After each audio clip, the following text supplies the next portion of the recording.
Châu thằng châu ấy treo tục đó là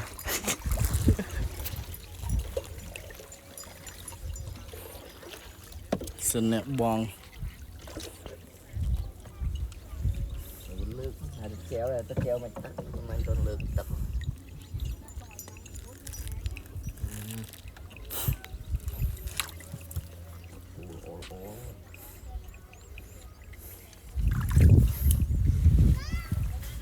so pruh lah real all